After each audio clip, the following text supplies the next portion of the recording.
seated, and I do apologize for scaring you out by this impromptu. So I have to admit we have sort of stretched our break, maybe for way too long.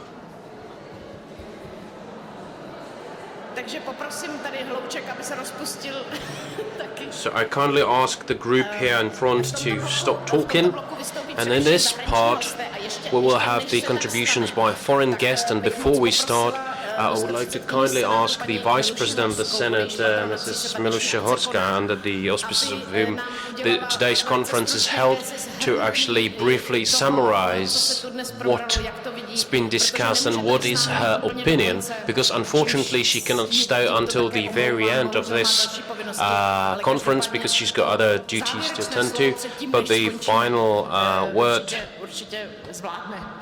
is something that she will do.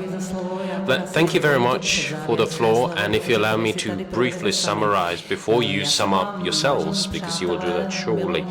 So dear friends and animal lovers, I'd like to thank you for your discussion, which was very qualified and very performed with dignity, because the voices about the conference were actually of different types and kind, and I think that it was not only my personal courage to enter into the discussion, but since I have been pursuing the importance of public sector, I'm the director of the School for Handicapped Children, so I'm actually in the similar field.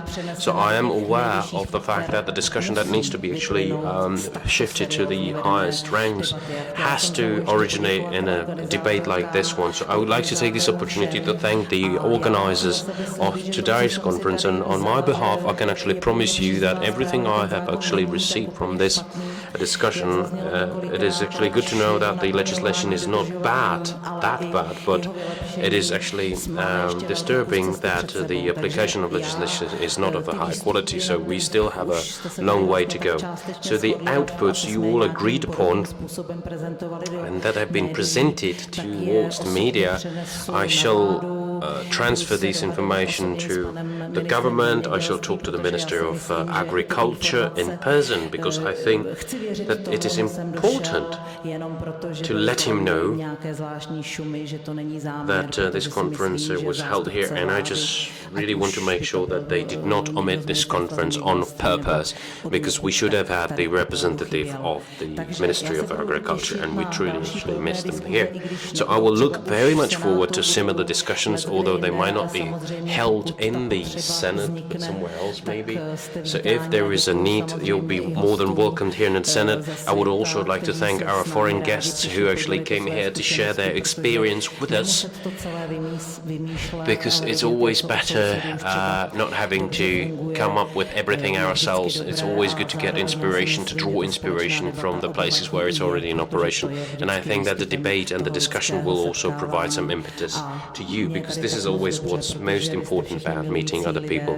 And I'm feeling really good here because you are all loving people, you all have pets at home, and the less I miss my pet. But you would probably understand if I was to have a pet, he would have to have his own suitcase because he would have to travel with me. But I just hope that some of my kids will actually get a pup or a dog, because I miss my own pup. So thank you very much once again, and I'm looking forward to moving things forward. Thank you very much, and see you.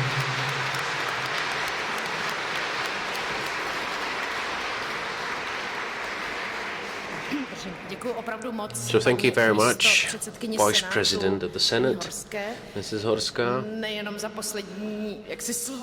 not only for the closing contribution before we get to the end of our discussion, but I'd like to thank her for her support and for making it possible to organize the conference here. And now we actually move to the saddest part of our conference, which will be probably the most emotional and will probably affect our emotions the most.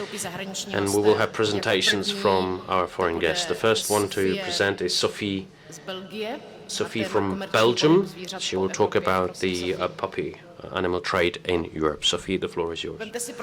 And you can take your headphones, put on your headphones so you can understand if you are not fine with listening to the original. So good afternoon, ladies and gentlemen. I will speak today about the trade of animals in the EU with a particular focus on cats and dog trade. This is working. So first, the economic importance of cats and dogs in the EU. There are estimated 181 million pets, cats and dogs, in the EU. These are estimation. Of course, some people speak more about 200 million pets. And of course, it's including only owned dogs. And if we include stray animals, it would be really more. France, Italy, UK, Germany, and Spain are the countries in Europe who have the most of cats and dogs, which they represent 70% of the owned pets of Europe. When we speak about cost, because of course cat or dog involve costs, it represents between 24 euro per year for a simple golden fish to 600 euro per year for a healthy animal, because of course when you have an unhealthy animal it can be really more. This means that European citizens are spending every year about 8.5 billion of euros, which is really a lot of money, so it's a big business. And it's business, but it means also job creation and not only money spent. So for example, in Austria, where there are not so much pets owned compared to the rest of Europe, it represents already 5,000 jobs. And in France, when we really have a lot of pets, it represents 50,000 jobs directly linked to companion animals. It's not including farmers or people who deal with farm animals. It's only for companion animals. And it's including 20,000 veterinarians working only on companion animals. So that's really a big chance for Europe. But unfortunately, it's also a golden mine for smugglers. So we have producing country of dogs. The main one are Romania, Slovakia, Czech Republic, Hungary, and Poland. And as you can see, they are not the countries who are owning the most of pets, meaning they are only producing the puppies, but they are exporting them. And the main buying country are France, UK, Germany, Austria, Denmark, Switzerland, and Luxembourg.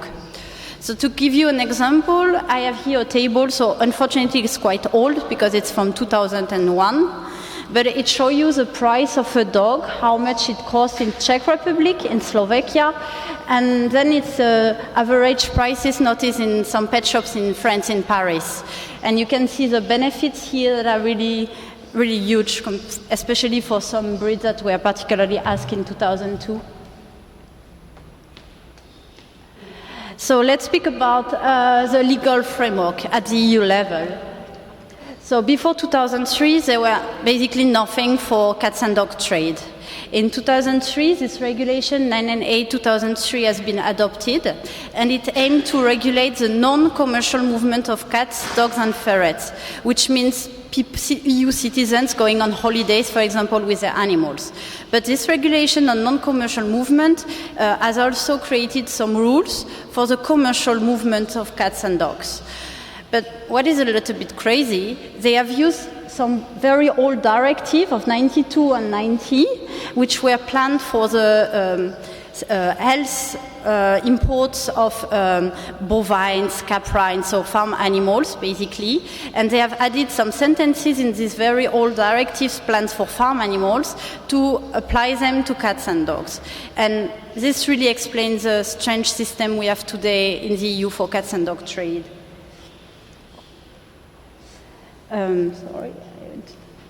So the 998 regulation is a regulation that created the so-called pet passport, and which is mandatory so for the trade, but also for the non-commercial movement. And they have planned a mandatory identification, but unfortunately no registration. And there is a vaccination against rabies plan, but I will explain it that it's not in all the case. In 2010, the EU Commission has figured that a lot of illegal traders were using the light rules of the non-commercial movement to trade some animals. So they have decided in 2010 that up to now, trade will be defined as movement of more than 5 dogs, cats or ferrets, no matter the purpose of the movement. So even if it's your own animals that you're going on holidays with them, if you have more than 5 animals, you will have to respect the commercial rules like any trader. And more recently, in the last 6 months, end of 2013, the EU Commission has made a new regulation which aims to replace the 998, but it's not in force yet. It will come into force in December this year. And finally, very few things are changed. There are some improvement compared to the old regulation, but it's mainly a copy-paste of the former regulation with just some little ads. So what are the rules exactly? What a breeder has to do if he wants to trade his dog outside his country but still in Europe? So first you need to record this movement before the movement happens in this, what we call the traces system. This is a big EU system for movement of any animals in Europe, including farm animals. And in this traces system, which is an informatic system, he has to record the passport number. He has to write the matriculation of the vehicle, which will be used for the transport. It's supposed to be an accredited vehicle, a vehicle specially done for transporting animals, but nobody is checking this. You just have to give the number of the matriculation. And he needs to have a veterinary health certificate. So up to now it's still of less than 24 hours for each animal transported. And with the new regulation that will come into force in December, it will be less than 48 hours. During the transport, the dogs or the cats need to have water every 8 hours and to have food every 24 hours.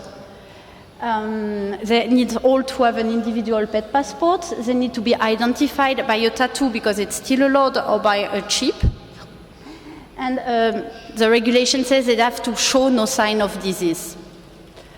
If the dogs are age of more than 3 months, they need to be vaccinated against rabies. It's mandatory.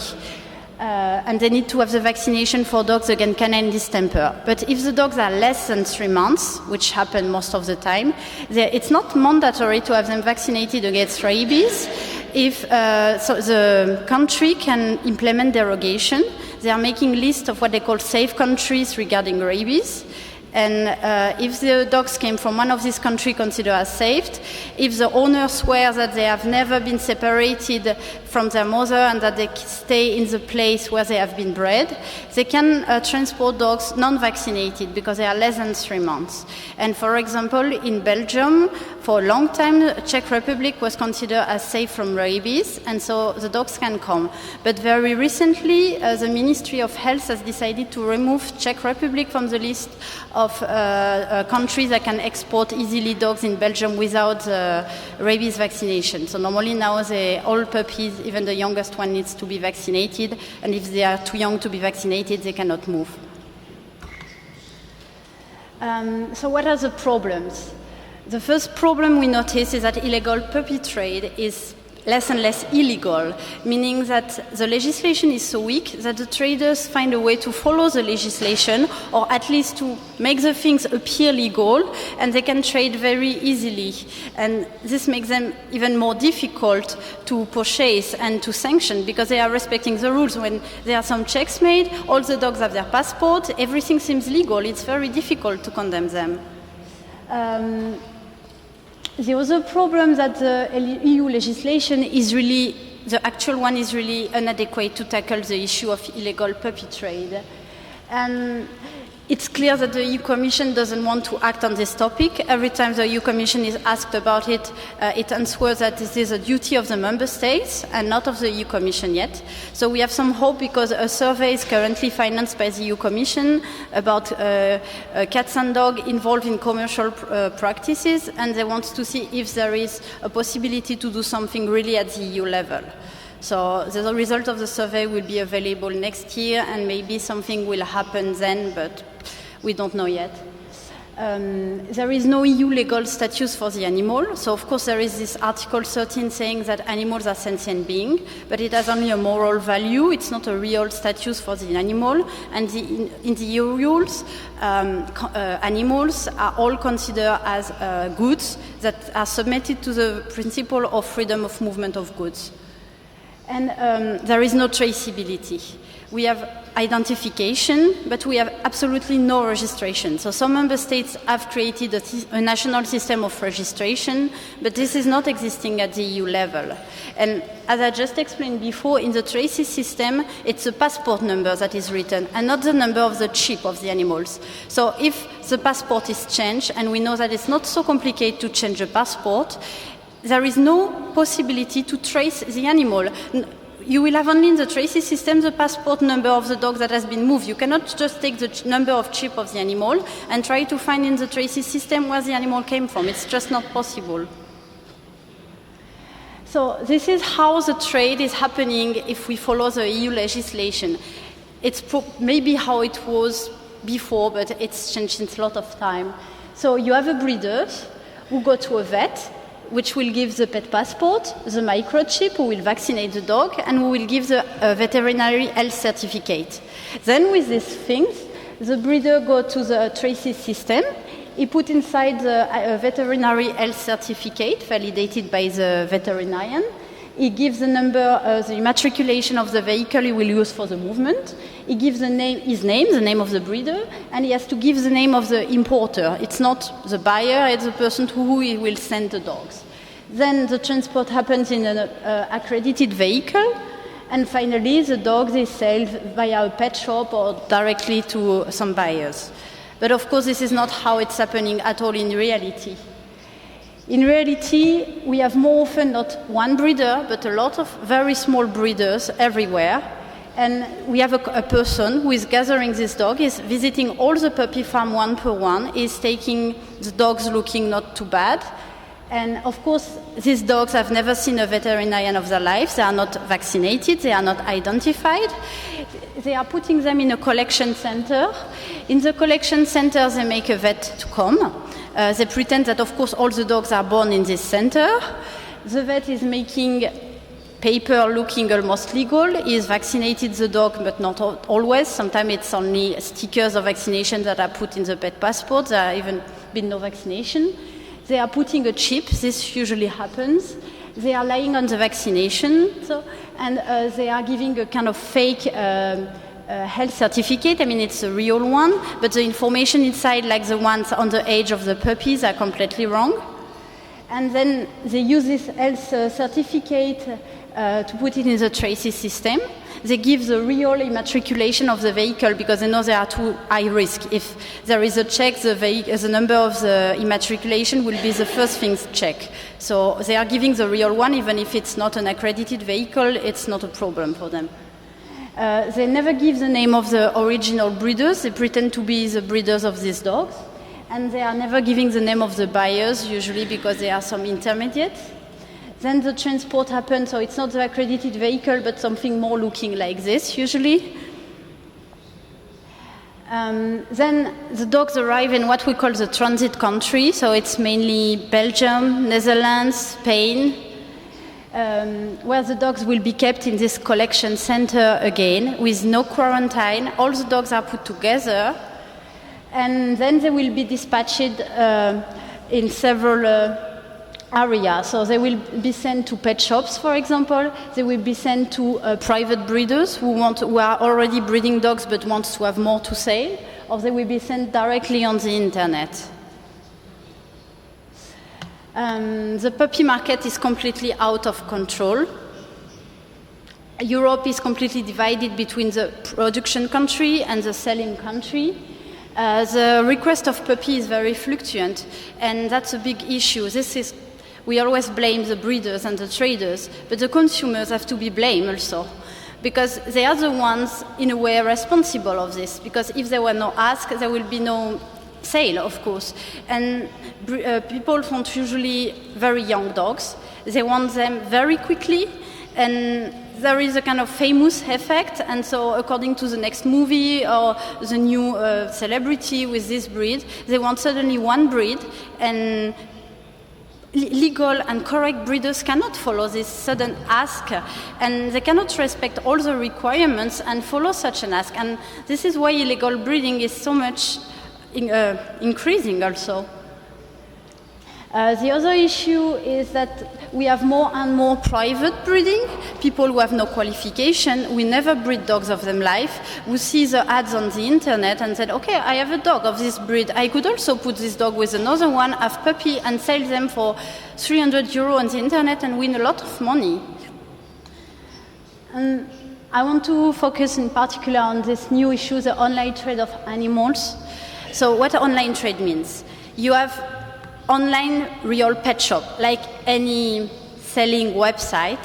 So fortunately it's quite rare, but it's growing more and more every day. I recently found a website which was called Golden Retriever Online, and you choose your dog on a picture, you click on I want to buy it, and they explain you have picture of the trucks that will transport the animals, and you give the country where you are, and they are bringing the dog directly at your place, and you are paying for it online. And there are some Facebook groups, and I heard also about some Instagram groups to sell puppies. And the most common are the classified ads. That's the most common system to sell dogs, because there are websites of classified ads in every country, and it's almost not controlled, and it's very easy to sell dogs in this way. And we estimated that the internet market represents today about 10% of the companion animal market, and that's really a lot. And I am really afraid that in the coming years, these numbers will really grow. So I have some example about the internet trade. So this is a Facebook group called Free Dogs Hats, Dogs Puppy for Sale.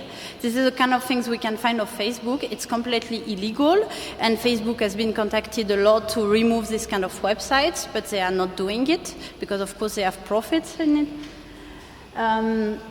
There are small ads websites in all countries. So this is in Germany, for example. That's the eBay classified ad website. You can see puppies for selling. This is in UK with even a search engine when you can find a dog very easily. This is France. It's called Le Bon Coin. It's a very famous website where everybody is selling dogs on it. This is in Belgium, Viva Street. In Italy, also eBay. You see dogs. And even in Bulgaria, we can find some. And the most crazy thing is that all animals are concerned. We always speak about cats and dogs, but they are not the only one. So, of course, you can find this kind of hats with cats and dogs, but you can also find some rabbits, for example, or even some farm animals. Like here you have a bull, and here you have some donkeys, and it's getting more and more common. And even more scary, this has snakes. This is from a Bulgarian eBay website. You can find some snakes to buy, and I checked this species of snake is prohibited, of course, and even monkeys. This is from the German eBay, and you can buy a monkey there. So what could be done? At the EU level, first, we need to change the transport regulation. This regulation has not been written for cats and dogs, and the only requirement for cats and dogs is feed every 24 hours and water every 8 hours. This is not possible. We need real requirements with the size of the truck, which kind of truck can be used, which kind of vehicle can be used, which kind of cage, veterinary care. All these things are really missing for cats and dog movement. Traceability. We need a passport that is close to the human passport, meaning a passport that is staying for the lifetime of the animal, and not a passport that you can change from a country to another so easily. I heard that in Belgium, they have planned only 3 cases to change the name of the owners on the passport. So when the dog has more than 3 owners, they are forced to change the passport, and it's completely normal and legal. This is not normal, according to me. It should be like the human passport. The passport follows the dog from his birth until his death and cannot be changed when the owner is changing of country.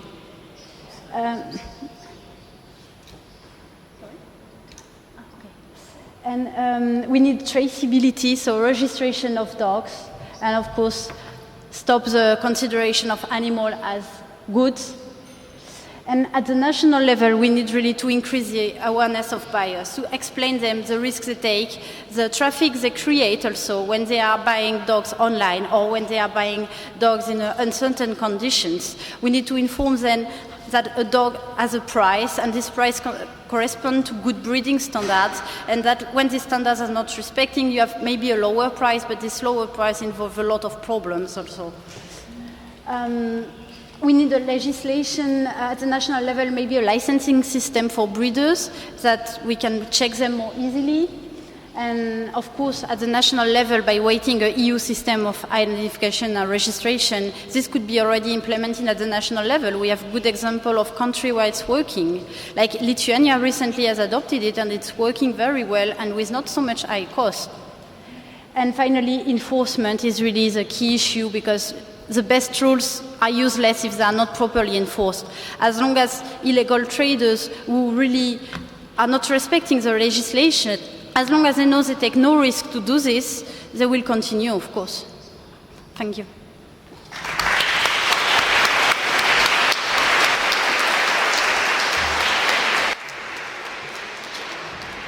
Thank you very much. Děkuji moc krát slečně Sophie z Belgie. Záměrně se vyhýbám vyslovení jeho příjmení, protože si na to netroufnu. Nyní bych ráda požádala o slovo Birgit Thiesmanovou z Německa. Doufám, že teď se mi to aspoň trochu povedlo. Která má pro nás velice nepěkný film, abych tak řekla. A prosím, předávám vám slovo. Děkuji. Jo, díky.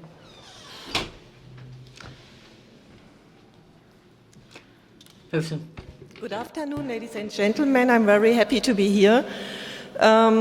Okay, first I introduce myself. I'm the head of a competence center, Companion Animals at Four Paws, and I'm the leader for the illegal puppy trade campaign. And before I will start, I will give you a short overview what Four Paws is doing. We are working internationally in 13 countries. We have big projects like 5 bear parks in different countries. We have Lions Rock in South Africa, where the animals can recover from mistreating in circuses, zoos, private keepings, like dancing bears. And we have disaster reliefs. For example, you know, Serbia now has a horrible flood. A lot of colleagues from us are there to help animals and to help the humans too. Then to our projects, our projects includes also the work on stray dogs in Romania. You know this issue, it's a big cruelty because the dogs will kill there in horrible ways. And we are working on high pressure to change legislation and to save these poor animals. Therefore, we have clinics, we have mobile clinics, we are working together with politicians, but I can tell you it's really a hard way. And the pictures we get every day, they are so horrible that you can watch it anymore, really. Okay, so let's go to our campaigns. Besides the illegal puppy trade campaign, we have campaigns on farm animals, of course. We have campaigns on testing animals, on carrot hunting, for example, and much more. That's just a little overview so that you know where I'm coming from. Yeah, the illegal puppy trade, it's really becoming more and more professional. But of course, mostly in an illegal way. We have a lot of experience because of our investigations. We have collected a lot of footage. We have confiscation on breeding station, on markets, on transports, and I will show you some examples. And I think, of course, it's not a problem only of East European countries, because it's a network of transit countries, of countries who are buying these dogs, especially Germany, of all people who are involved in this business. And unfortunately, sometimes there are vets inside, there are police inside, sometimes it's really corrupt business. But on the other side, we have very, very good cooperation with official vets, with vet chambers, with the police, with the media, with celebrities, so many people who worked with us, and otherwise it would not be possible to get these results we have until now. Okay, I will show you now some examples. They're especially from Czech Republic, and but it's not to blame Czech Republic. It's the same in Poland. It's the same in Hungary, in Romania, in so many countries. And of course, like Sophie said, the big problem are the consumers, because if these puppies will be bought, then they will be produced, of course. Okay, here. Here you will see the countries in red are the countries who are producing. I say producing because it's not a breeding. Are producing the puppies. One moment, let me see. The transit routes you see, they are going to the countries. Transit countries are Netherlands, Belgium, and Spain, and the green countries, they buy the puppies and they sell it, mostly as named as its own. Okay. Okay. Not to forget, we are all talking about the puppies, but the mothers, called bitches, they are really, really poor animals. They never come out. They're in really bad conditions. They have to go 1 litter after the other. And if they are not able to give birth, they will be killed. I thought about to show you pictures about these poor mother dogs, but I will not, because it's really shocking. But I think you can imagine how a dog looks like after years of giving birth, like a machine. Yeah, the puppies are separated from their mothers much too young, mostly in the age of 3 or 4 weeks. They have no teeth, they have their eyes closed, they are so small, and you can imagine how difficult is it for the mother and for the little babies to separate abruptly. And and these little dogs, these little puppies will suffer their whole life because of this too early separation.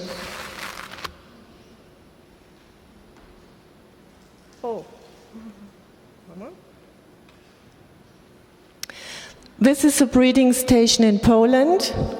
We have been there 3 years ago, and we had a confiscation of 200 puppies and their mothers. This is a picture from Czech Republic. It's not done by For Paws. I got it from another NGO, but I think it's almost the same picture. So I will only show you now different examples.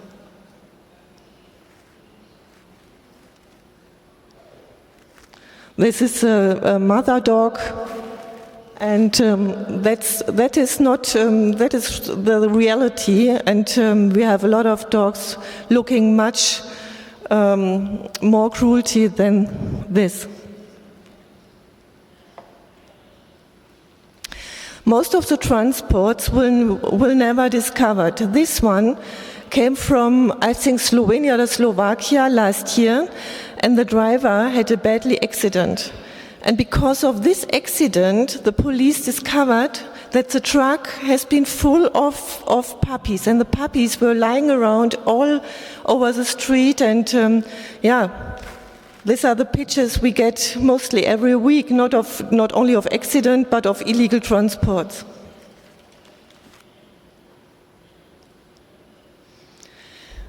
This is a very special case. This was illegal transport discovered last year by the police near at the Czech border, and there were 78 puppies in a trunk without any food, any water, and the driver wants to go from Czech Republic to Belgium. And the police just stopped the car because the windows inside were full of fog. And so they said, please open the car, and that is what he has inside. And I will tell you, we, together with the broadcast station NDR, we did a lot of investigation here in Czech Republic, and we want to find this man. And we found him in a little village in Czech Republic. And if you believe or not, it is a convicted vet.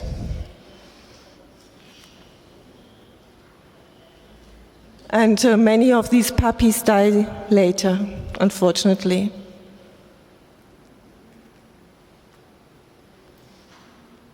This is in Redhorst. We visit a weekly market in Redhorst, and behind the market there is, every Sunday, is a little puppy market where you can buy puppies for low price without any papers, and the sellers told us lies. They showed us papers, not valid papers of course, but you will see later in the film. And when they noticed that we were investigators and we are coming with big cameras, they disappeared as well as the puppies.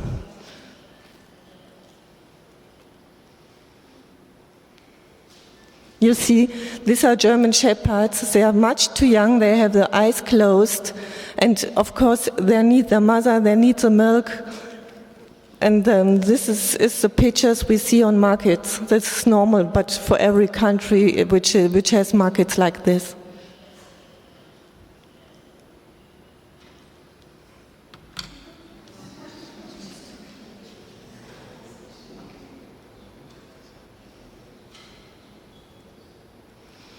This is an example how this business will function. Here you can see an advertisement on the internet. This puppy was offered for 1,000 euros. So you have the feeling, if I will buy this puppy, it must be a serious breeder. The fact is, this puppy was coming from Czech Republic, but the German lady, an elderly lady, nice, sold this puppy and told the family she's breeding on her own. So here you see the child, the new family of the dog was so happy about it. The little dog was called Bella, and after 3 days, Bella get worse and worse and worse, and there was no chance, despite of medical treatment, and Bella died. And it's so sad for the owners. And if you have ever seen how a little puppy died within days, they are fighting. They are so little. They have injections in their arms.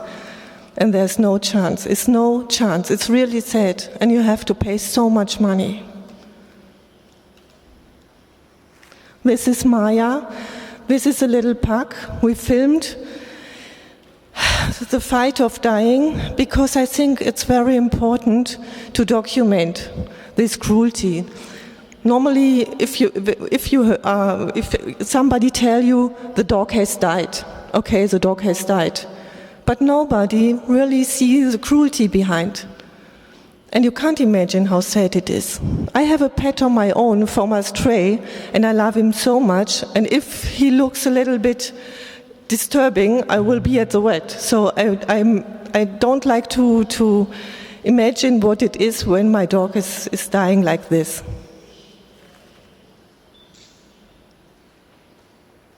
Okay, like my colleague tell you, we are working on different levels. The most important thing is lobbying, because without any legislation and the enforcement, I think we have no chance.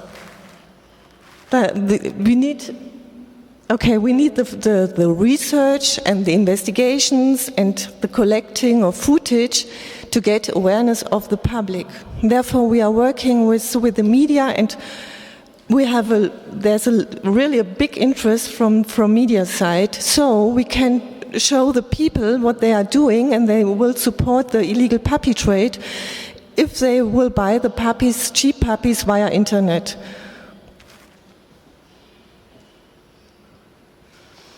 Besides, we are doing actions. This is on a market in Poland, on a puppy market. We have done research there for many years. Now they have strict regulations and legislation, and it's not allowed anymore in Poland to sell puppies on open places like markets. This is while a trial in Luxembourg. We identified a dealer from Luxembourg who is bringing puppies from Czech Republic. And he had to go to court, but he will not come, so this year the trial will do it again. But therefore we have a demonstration for justice. And you see in this, was heißt denn Waage? In this statute, on the one side there's a lot of money, and on the other side is a little puppy. So to show what is more worth, a living dog or a lot of money. Yeah, this is a conference on companion animals last year in the EU Commission in Brussels. And the biggest problem is the selling via internet, and therefore we have a good cooperation with eBay. If you are interested in a puppy and you will go to this website, a window pops up and educates the people about illegal puppy trade, and a link is going to our website where the people get all the important informations about how to buy a puppy and how about to care of. And we have cooperations with further online platforms. Besides, we are building alliance together with other NGOs, with vets, with media, with shelters, and all together, I think we will be much stronger when we work together. And it's really, really good, and it functions in a really, really good way. Another thing is our landing page. We installed it last year. At this landing page, concerned people can tell us where they buy the dog. They can inform us about illegal breeders, everything what is important to do investigations. And it's very good to work regarding the media, because we have all these cases. Here you can see an example for media work. This is maybe, I don't know if you know her, it's Luna, it's a celebrity. We did a video clip with her. Yeah. And we release a book. This is a famous TV lawyer with her own show in the TV. And together with him, I've been to this market in Poland several years ago, and we filmed, we did a razzia. And not last summer, the summer before, he called me and said, "What do you think? Let us do a book together." And we released this book with all informations, and I hope it's helpful for all people who want to have a dog. This is Anastasia Zamponidis. I don't know if you know her from MTV.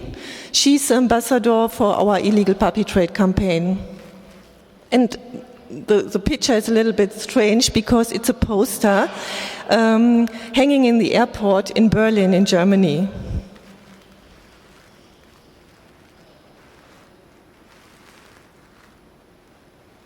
Okay.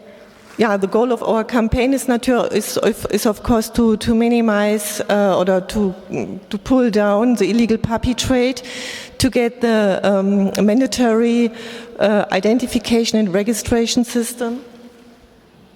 And I think it's very important that all breeders must have a license. Otherwise, they are out of control.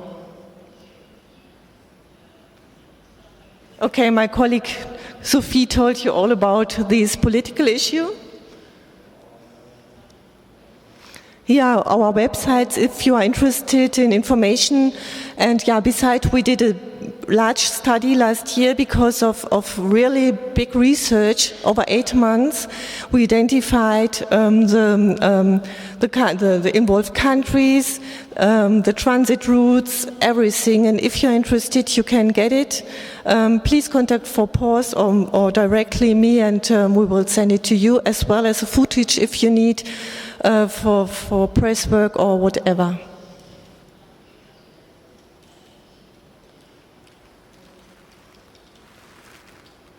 Okay, these are some recommendations. If you want to buy a dog, please first go to the shelter. If you want a pure breed dog, please go to the breeder himself, take a look to the mother, take a look around about how is the dog keeping and all these things. And of course, avoid internet sales. Okay, thank you, and now you will see a short film.